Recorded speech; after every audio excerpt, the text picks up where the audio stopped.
Amenorrhoea. ठीक है, amenorrhoea का मीन्स ही होता है absence of menses. Absence of menses किस एज में? रिप्रोडक्टिव एज ग्रुप में।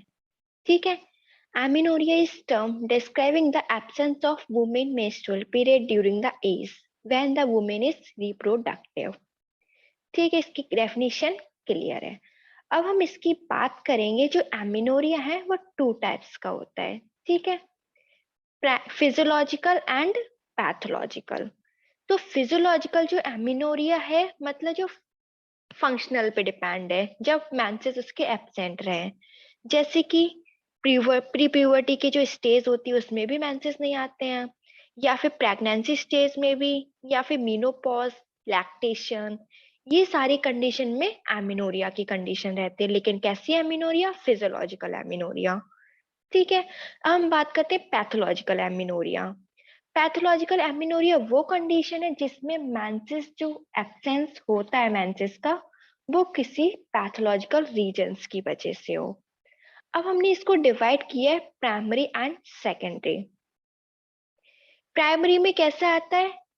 वो लेडी जिसने कभी मेंसेस को एक्सपीरियंस ही ना किया हो, मतलब जिस लेडी को कभी मीनार्की हुई ना हो। शी हैड नेवर एक्सपीरियंस मीनार्की, ये कंडीशन आ जाती है प्राइमरी पैथोलॉजिकल एमिनोरिया में। अब हम बात करते हैं सेकेंडरी में। सेकेंडरी में क्या होता है? पहले तो लेडी को मेंसेस होते थे, मतलब फीमेल में पहले मेंसेस जो है रेगुलर रहते थे, लेकिन कुछ उनकी पैथोलॉजी डेवलप हो गई है जिनकी वजह से अब मेंसेस जो उनके इरेगुलर हो गए या फिर मेंसेस एब्सेंट हो गए हैं। ठीक है, ये रही बात प्राइमरी एंड सेकेंडरी एमिनोरिया की। अब हम बात करते हैं प्राइमरी एमिनोरिया में एक टर्मिनोलॉजी देखने को मिलेगी, क्रिप्टोमिनोरिया। क्रिप्टोमिनोरिया का मीनिंग क्या होता है? तो इसमें देखेंगे, मतलब फीमेल में मेंसेस उसके रेगुलर हो रहे हैं। ठीक है, मेंसेस उसके रेगुलर हो रहे हैं, लेकिन वजाइना के थ्रू ब्लीडिंग, जो ब्लड है वो बाहर नहीं आ पा रहा है। क्यों? क्योंकि कोई उसमें ऑब्स्ट्रक्शन कॉज हो गया है वजाइनल ट्रैक्ट में, जिसकी वजह से जो ब्लीडिंग है वो बाहर नहीं आ पा रही है। किसकी वजह से? कॉजेस ऐसे कि इम्परफोरेटेड हाइमन हो सकता है, जिसकी वजह से जो ब्लड है वो बाहर नहीं निकल पा रहा है, या फिर transverse vaginal septum. Third one is vaginal agenesis, vagina की फॉर्मेशन ही नहीं हुई है, जिसकी वजह से जो बेंसेस का ब्लड है वो बाहर नहीं निकल पा रहे, पर मेंसेस जो होते हैं वो रेगुलर रह रहे हैं। ठीक है, मतलब जो मेंसेस के टाइम्स में क्रैम्प्स वगैरह होते हैं वो रेगुलर है। ये कंडीशंस देखने को मिल जाती है क्रिप्टोमिनोरिया में। हम बात करते हैं primary amenorrhoea and secondary amenorrhoea की डेफिनेशन। देखिए, failure to start menstruation by the age of 16 और failure to develop secondary sexual characteristics. ठीक है, लेकिन सेकेंडरी एमिनोरिया में उसके सेकेंडरी सेक्सुअल कैरेक्टरिस्टिक्स तो डेवलप हो गई है। पहले उसके मेंसेस जो है रेगुलर रहते थे, लेकिन अब इरेगुलर हो गए, मेंसेस उसके एब्सेंट हो गए हैं। जैसे कि कुछ एटिलॉजी है जिसके बेस पे एमिनोरिया की कंडीशन आ गई है। तो कुछ कंडीशन जो होती है वो हाइपोथैलेमस में रिलेट होगा। क्यों? क्योंकि हाइपोथैलेमस से क्या होता है? जीएनआरएच का सिक्रीशन होता है। जीएनआरएच क्या करती है? पिट्यूटरी पे एक्ट करती है, तो पिट्यूटरी से क्या होता है? एलएच और एफएसएच निकलता है। वो दोनों क्या करते हैं? ओवरी पे एक्ट करते हैं। ओवरी क्या करते हैं? ईस्ट्रोजन और प्रोजेस्टेरोन का फॉर्मेशन करते हैं, जो कि यूट्रस पे एक्ट करते हैं, जिसकी वजह से मेंसेस का रेगुलर फ्लो होता है। अगर कोई भी एबनॉर्मलिटीज देखने को मिल जाए यूट्रस में, ठीक है, तो उस कंडीशन में क्या होगा? अगर कोई भी एबनॉर्मलिटीज देखने को मिल जाए ओवरी में या फिर पिट्यूटरी में या फिर हाइपोथैलेमस में, एक एक करके बात करेंगे इन इरेगुलरिटीज की। ठीक है, जैसे कि हम बात करते हैं पहले इम्परफोरेटेड हाइमन। इसमें क्या होता है? कोई भी ऑब्स्ट्रक्शन कॉज हो गया जिसकी वजह से एमिनोरिया हो गई है। ये किस में भी देखा था अभी हमने? क्रिप्टोमिनोरिया में। मतलब मेंसेस उसको रेगुलर रहते थे, लेकिन रेगुलर तो है मेंसेस, लेकिन ब्लड बाहर नहीं आ पा रहा है। ठीक है, ये कंजेनिटल डिसऑर्डर है। इसमें हाइमन बिना ओपनिंग के साथ होता है। ये कॉज किसका होता है? प्राइमरी एमिनोरिया का। ये इम्परफोरेट हाइमन हो गया। सेकेंड वन हम बात करते हैं गोनेडल डिसजेनेसिस। इसमें जो देखने को मिलेगा, एबनॉर्मलिटीज जो देखने को मिलेंगी वो ओवरी में देखने को मिलेंगी। ठीक है, तो मेनली इसमें बात करते हैं गोनेडल डिसजेनेसिस में टर्नर सिंड्रोम की। इनमें एक एक्स तो प्रेजेंट रहता है लेकिन एक एक्स जो एब्सेंट रहता है, जिसकी वजह से इनको एमिनोरिया की कंडीशन आ जाती है। ठीक है, टर्नर सिंड्रोम की बात करते हैं। इसमें ये मेन कॉज हो सकता है प्राइमरी एमिनोरिया का, जो कि कंजेनिटल होता है, बाय बर्थ प्रेजेंट होता है। ठीक है, अब हम बात करते हैं कालमैन सिंड्रोम की। कालमैन सिंड्रोम किसमें रह के प्रेजेंट करेगा? अगर कोई भी एबनॉर्मलिटीज हमें हाइपोथैलेमस में देखने को मिल जाए। ठीक है, मतलब जीएनआरएच का जो सिक्रीशन हाइपोथैलेमस करता है वो लेस अमाउंट में हो रहा है। जब जीएनआरएच का सिक्रीशन कम होगा तो पिट्यूटरी पैक्ट कम करेगा, जिसकी वजह से एलएच और एफएसएच भी कम सिक्रेट होगा। ये कंडीशन जो होती है कालमैन सिंड्रोम की होती है। ठीक है, insufficient pulsatile secretion of GnRH, जिसकी वजह से क्या होगा? एफएस और एलएचएस में दिक्कत आएगी, उनकी डेफिशिएंसी होगी। ठीक है, जिसकी वजह से ओवरी में प्रॉब्लम आएगी, तो ईस्ट्रोजन और प्रोजेस्टेरोन कम सिक्रेट होंगे, तो मेंसेस भी एबनॉर्मल आएंगे, मतलब एमेंसेस होंगे ही नहीं, एमिनोरिया की कंडीशन होगी। किसकी वजह से हो सकता है? कोई भी कंजेनिटल जेनेटिक डिफेक्ट है। ठीक है, या फिर कोई इन्फ्लामेटरी प्रोसेस हो गई है हाइपोथैलेमस में, कोई भी ट्यूमर बन गया, या फिर वेस्कुलर लेजन्स की कंडीशन आ रही है। ये सारी कंडीशन क्या होती है? कालमैन सिंड्रोम को इंडिकेट करती है। बात करते हैं टेस्टिकुलर फेमिनाइजेशन सिंड्रोम की। तो टेस्टिकुलर फेमिनाइजेशन सिंड्रोम, इसमें क्या होता है? ये जो होता है, इसमें एबनॉर्मलिटीज जो देखने को मिलती है वो यूट्रस में देखने को मिलती हैं। ठीक है, देखो इसमें क्या होता है। ये नॉर्मली क्या होते हैं? मेल टाइप होते हैं। एंड्रोजन कहाँ सीक्रेट होता है? मेल में सीक्रेट होता है। लेकिन ये जो मेल होते हैं, इनमें जो एंड्रोजन का रिसेप्टर होता है, मतलब टेस्टोस्टेरोन को जो रिसेप्टर होता है उसके पास सेंसिटिविटी नहीं होती है, वो टेस्टोस्टेरोन के हार्मोन को नहीं पहचान पाती है। ठीक है, तो जिसकी वजह से जो एंड्रोजन या फिर टेस्टोस्टेरोन है वो कन्वर्टेड हो जाता है ईस्ट्राडायोल में, तो जिसकी वजह से सेकेंडरी सेक्सुअल कैरेक्टरिस्टिक्स फीमेल के डेवलप हो जाते हैं। लेकिन अब प्राइमरी क्या हुआ? प्राइमरी तो डेवलपमेंट नहीं हुआ है। प्राइमरी डेवलपमेंट किससे होता है? मुलेरियन डक्ट से।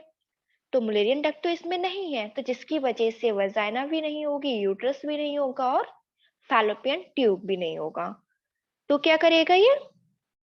एमिनोरिया को कॉज करेगा। मतलब सेकेंडरी सेक्सुअल कैरेक्टरिस्टिक्स तो फीमेल के हैं लेकिन प्राइमरी तो मेल के हैं, पर लेकिन उसमें एंड्रोजन के रिसेप्टर्स जो रेसिस्टेंट टेस्टोस्टेरोन के लेवल को नहीं पहचान पा रहे, तो वो क्या करेगा? टेस्टोस्टेरोन फिर कन्वर्ट करना चालू कर देगा एस्ट्राडायल में, जिसकी वजह से फीमेल लाइक कैरेक्टर आएंगे।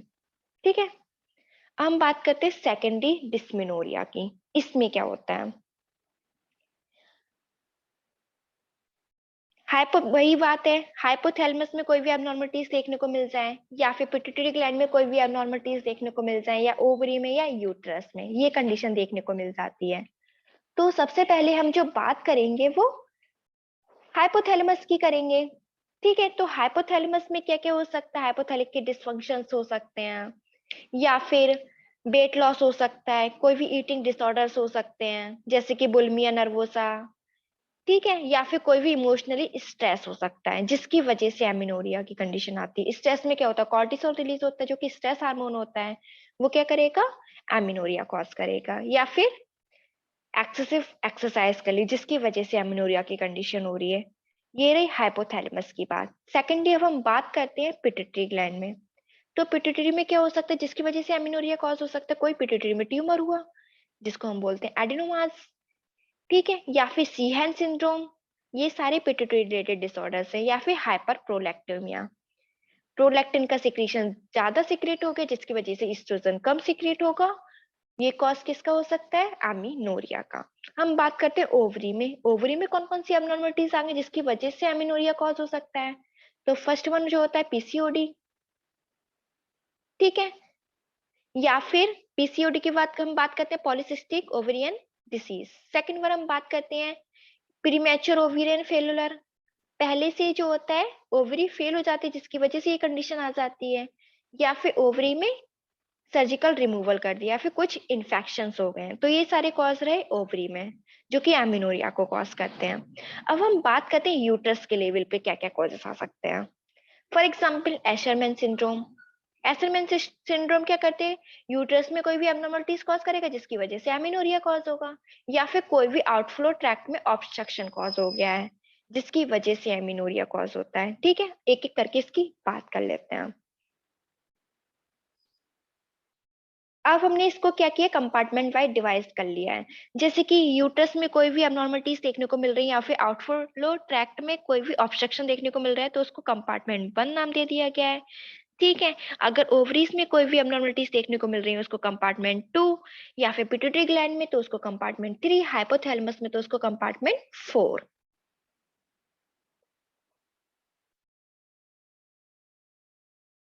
बात करते हैं हाइपोथैलेमस के कॉजेस। जैसे कि प्रेगनेंसी, प्रेगनेंसी में भी एमिनोरिया रहता ही है। मेडिकेशन, किसी ने मेडिकेशन ज्यादा कर लिया तो उसकी वजह से एमिनोरिया हो रहा है। या फिर eating disorders, bulimia nervosa, anorexia nervosa, जिसकी वजह से ये क्या करते हैं, एमिनोरिया को कॉज करते हैं। या फिर कोई भी ट्यूमर हो गया, कोई इन्फेक्शन हो गया, एक्सेसिव एक्सरसाइज कर ली, स्ट्रेस ज्यादा ले लिया हो। स्ट्रेस कैसे, स्ट्रेस ज्यादा ले लिया तो वो क्या करेगा, कॉर्टिसोल को रिलीज करेगा। कॉर्टिसोल क्या करते हैं, एस्ट्रोजन के सप्रेशन को सप्रेस करता है, तो एस्ट्रोजन के रिलीज को क्या करता है, सप्रेस करता है, जिसकी वजह से एमिनोरिया कॉज हो सकता है। या फिर कैलमेन सिंड्रोम जो भी हमने बात की थी, जिसमें जीएनएच का सिक्रेशन कम हो रहा है, जिसकी वजह से एलएच और एफएसएच का सिक्रेशन कम होगा। ठीक है, ये सारे रहे हाइपोथैलेमस के कॉजेस की जिसकी वजह से एमिनोरिया कॉज हो रहा है। अब हम बात करते हैं पिट्यूटरी के कॉजेस। तो पिट्यूटरी में क्या क्या कॉजेस हो सकते हैं, जैसे कि अभी हमने बताया था एडिनोमास की कंडीशन, कोई भी पिट्यूटरी में ट्यूमर हो गया है जो कि एमिनोरिया को कॉज कर रहा है, क्योंकि पिट्यूटरी का जो फंक्शन है वो नॉर्मल तरीके से नहीं कर पाएगा तो एमिनोरिया कॉज होगा। या फिर उसमें क्या हो रहा है, Sheehan syndrome. Sheehan syndrome में क्या होता है, एक्सेसिव ब्लड लॉस होता है। By the time of birth postpartum haemorrhage बहुत ज्यादा अमाउंट में हो जाता है, तो डीजनरेशन हो सकता है पिट्यूटरी ग्लैंड की, या फिर नेक्रोसिस कॉज हो सकते हैं। तो पिट्यूटरी ग्लैंड ही डैमेज हो गई तो बाद का साइकिल कैसे चलेगी, जो साइकिल चल रही थी जीएनआरएच क्या करेगा, पिट्यूटरी पिट्यूटरी क्या करेगी, एलएच और एफएसएच का, तो वो नॉर्मल तरीके से नहीं चल पाएगी जिसकी वजह से एमिनोरिया कॉज होगा। या फिर हाइपर प्रोलैक्टीमिया। सीहेन सिंड्रोम देखते हैं। सीहेन सिंड्रोम अभी जो बताया था हमने, चाइल्ड बर्थ के दौरान या फिर उसके बाद में massive amount of blood loss हो गया है, लाइफ थ्रेटनिंग कंडीशन। ठीक है, अब massive amount of blood loss होगा मतलब लेडीज में ब्लड की कमी होगी। जब ब्लड की कमी होगी तो शॉक की कंडीशन में जा सकती हैं। ठीक है, या फिर उनके क्या होगा, बाद में पिट्यूटरी ग्लैंड में डिजनरेशन या फिर नेक्रोसिस कॉज हो सकती है। तो ये कंडीशन जो होती है वो एमिनोरिया को कॉज करती है। इसके साथ साथ क्या हो सकता है, एड्रिनल की क्राइसिस हो सकती है, ब्लड प्रेशर लो हो सकता है, वेट लॉस हो सकता है, फिर मेंस्ट्रुअल में कोई इरेगुलरिटीज देखने को मिल सकती है। ये रही सीनहैन सिंड्रोम की बात। बात करते हैं एंडोक्राइन में। जैसे कि थायराइड ग्लैंड, थायराइड ग्लैंड में क्या होती है, कसिंग डिसीज। कसिंग डिसीज क्या होता है, थायरोक्सिन रिलेटेड डिसीज है जिसकी वजह से ये क्या करेगा, पिट्यूटरी में पिट्यूटरी जब थायरोक्सिन का लेवल हाई हो जाएगा तो ये क्या करेगा, एफएसएच को इनिवेट करेगा। जब एफएसएच इनिवेट होगी तो क्या करेगी, ओवरी पे एक्ट नहीं कर पाएगी जिसकी वजह से ईस्ट्रोजन और प्रोजेस्टेरोन सीक्रेट नहीं हो पाएंगे तो एमिनोरिया कॉज होगा। ठीक है, ये सारी कंडीशन देखने को मिल जाती हैं। कसिंग डिसीज की बात करें हम तो थायराइड डिसऑर्डर। हाइपर प्रोलैक्टीमिया होता किसकी वजह, मतलब प्रोलैक्टिन का सिक्रीशन हाई होना, ट्यूमर की वजह से हो रहा है, कोई भी मेडिकेशंस ले रहे हैं उसकी वजह से हाइपर प्रोलैक्टीमिया हो रही है, या फिर हार्मोन रिप्लेसमेंट थेरेपी इसलिए हाइपोथायराइडिज्म की कंडीशन हो रही है जो कि हाइपर प्रोलैक्टीमिया को कॉज कर रहा है, जिसकी वजह से हार्मोन्स का इम्बैलेंस होगा। हार्मोन्स का इम्बैलेंस होगा तो एमिनोरिया कॉज होगा। ठीक है, हम बात करते हैं हाइपर प्रोलैक्टीमिया के सिम्टम्स क्या क्या होते हैं। हेडेक हो सकता है, विजन में दिक्कत आ सकती है, या फिर इरेक्टाइल का डिस्फंक्शन हो सकता है, मेंस्ट्रुअल इरेगुलरिटीज देखने को मिल सकती है, सेकेंडरी एमिनोरिया कॉज कर रहा है। ठीक है, ये सारे इसके सिम्टम्स हो गए हाइपर प्रोलैक्टीमिया के। बात करते हैं ओवरी में कुछ कॉजेस क्या क्या है। ओवरी में हमने बात की थी पीसीओएस की। तो पीसीओएस में क्या होता है? नॉर्मली ओवरी क्या होगी, उसमें ग्राफियन फॉलिकल्स बनेगा जो कि इमेच्योर से मैच्योर होगा, फिर रप्चर हो जाएगा जिसकी वजह से ओवम होगा, कॉर्पस लुटियम का सिक्रेशन होगा, कॉर्पस लुटियम प्रोजेस्टेरोन का सिक्रेट करेगी, ये सारी साइकिल चलती है। लेकिन पीसीओएस में क्या होता है? का एक ओवरी में काफी सारी फॉलिकल्स होंगी इमेच्योर टाइप, ठीक है, पॉलीसिस्टिक इमेच्योर टाइप फॉलिकल्स होंगी जिनके लिए मैच्योर होने के लिए प्रॉपर स्पेस नहीं होगा, तो ये मैच्योर नहीं हो पाएंगी। जब मैच्योर नहीं हो पाएंगी तो ओवम नहीं बन पाएगा, जब ओवम नहीं बन पाएगा तो नॉर्मली आगे की जो प्रोसेस है वो नहीं हो पाएगी, कॉर्पस लुटियम वगैरह नहीं हो पाएगा, तो ये कंडीशंस आ जाती है इसमें। तो ये एमिनोरिया कॉज कर सकता है, ठीक है। लेकिन पीसीओएस में और क्या क्या कंडीशन आ सकती है? हिरोसिटिज्म की कंडीशन, मतलब जो मेल लाइक पैटर्न होता है हेयर ग्रोथ का, वो कंडीशन देखने को मिल सकती है, जैसे कि फेशियल हेयर आना या फिर central part of the body में हेयर आना, ये कंडीशन, या फिर एगेंथिस नाइग्रिकन्स, जो बॉडी के फोल्ड्स होते हैं जैसे कि नेक हो गया उसमें ब्लैक डिस्कलरेशन होना, ये कंडीशन देखने को मिल जाती है। वेट गेन होना, ओबेसिटी कॉज करना, ये नॉर्मली पीसीओएस के सिम्टम्स हैं। बात करते हैं प्रीमेच्योर ओवियन फोलिकुलर, मतलब ओवरी में क्या किया, अपना फंक्शन स्टॉप कर दिया 40 ईयर से पहले। 40 ईयर क्या होती है? 45, 44, 45, ठीक है, या फिर 50 ईयर्स कौन सी होती है? मीनोपॉज की। नॉर्मली कहाँ होना चाहिए? मीनोपॉज के टाइम पे ऐसा होना चाहिए, लेकिन उसने एज से अपने पहले ओवरी ने अपने फंक्शन स्टॉप कर लिए। जब ओवरी ने अपने फंक्शन स्टॉप कर लिए तो ईस्ट्रोजन और प्रोजेस्टेरोन रिलीज नहीं कर पाएंगे, ठीक है, तो इसकी वजह से आगे की साइकिल नहीं चल पाई, मेंसेस इरेगुलर हो जाएंगे, मेंसेस में प्रॉब्लम होगी, एमिनोरिया कॉज करेगा। अब यही एमिनोरिया क्या करेगा, बाद में इनफर्टिलिटी भी कॉज कर सकता है, क्योंकि जब एग ही रिलीज नहीं हो रहे हैं तो बाद में फर्टिलाइजेशन किससे होगा? तो इसकी वजह से इनफर्टिलिटी भी कॉज कर सकता है। यूट्राइन कॉजेस की बात करें तो एशरमैन सिंड्रोम, ये क्या करता है, उसमें एडेशन लाइक स्कार्स बन जाते हैं। इसमें कोई भी ट्रॉमा हुआ, कोई भी इंजरीज हुई यूट्रस में जिसकी वजह से स्कार्स बन जाते हैं, तो जब स्कार्स बन जाएंगे तो इसमें नॉर्मल ब्लीडिंग नहीं हो पाएगी, मतलब जो हार्मोन्स का सिक्रेशन है वो नहीं हो पाएगा, जिसकी वजह से ये एमिनोरिया को कॉज कर रहा है। ट्रॉमा हो गया कोई भी एंडोमेट्रियल लाइनिंग में, ठीक है, तो ये क्या करेगा, इंट्रायूट्राइन स्कार्स बनाएगा, जो प्रीवियस डायग्राम में दे रखा था, जिसकी वजह से ऑब्लिटेशन हो जाएगा यूट्राइन कैविटी, मतलब ईस्ट्रोजन के लिए रेस्पॉन्स नहीं कर पाएगी। जब ईस्ट्रोजन की रेस्पॉन्स नहीं कर पाएगी तो मेंस्ट्रुअल की इरेगुलरिटीज आएंगी, या फिर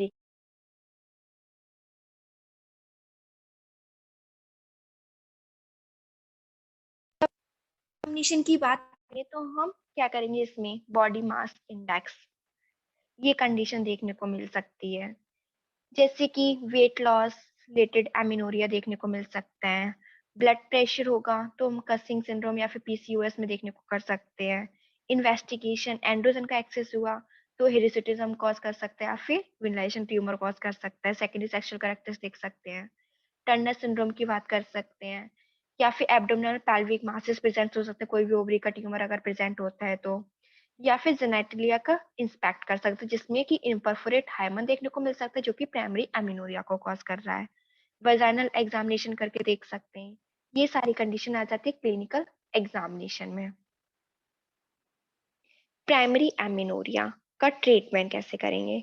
हार्मोन्स का हो रहा है या फिर कंजेनिटल डिफेक्ट हो रहा है, ठीक है, तो हम क्या करेंगे, वहां से हम हार्मोन्स के सप्लीमेंट दे सकते हैं, या फिर जो जिसमें हमने बात की थी कैलमैन सिंड्रोम का, जीएनआरएच का सप्रेशन हो रहा था, उसका सिक्रेशन कम हो रहा था, तो हम पल्सेटाइल जीएनआर सिक्रेशन कर सकते हैं जो कि ओवुलेशन कॉज करा सकता है, ठीक है, या फिर कोई भी सर्जिकल रिसेक्शन कर सकते हैं एडेशन, या फिर सेप्टा में, सेप्टा अगर बन रहा है ट्रांसवर्सल सेप्टम तो उसको रिसेक्शन कर सकते हैं, हटा सकते हैं, रिमूव कर सकते हैं। सेकेंडरी में बात कर सकते हैं इसमें ट्रीटमेंट ऑफ एमिनोरिया के लिए और क्या क्या कर सकते हैं हम, जैसे कि एनोवुलेशन हो रहा है तो उसमें ओवुलेशन इंडक्शन ट्रीटमेंट दे सकते हैं। पीसीओएस हो रहा है तो उसमें ओवुलेशन इंज्यूम करा सकते हैं, फर्टिलिटी को स्ट्रेस देख सकते हैं। हाइपरप्रोलैक्टिमिया हो रही है तो कि डोपामाइन को दे सकते हैं जो कि इसको सप्रेस करे, या फिर हाइपोथैलेमिक कोई डिस्फंक्शंस देखने को मिल रहे हैं जो कि नॉर्मल वेट या फिर लाइफस्टाइल के चेंज करने से हमें मेंटेन हो जाएगा। एशरमैन सिंड्रोम होता है जो स्कार बन रहा है, मतलब जो एडहेशन बन रहा है, हम उसको रिमूव कर सकते हैं।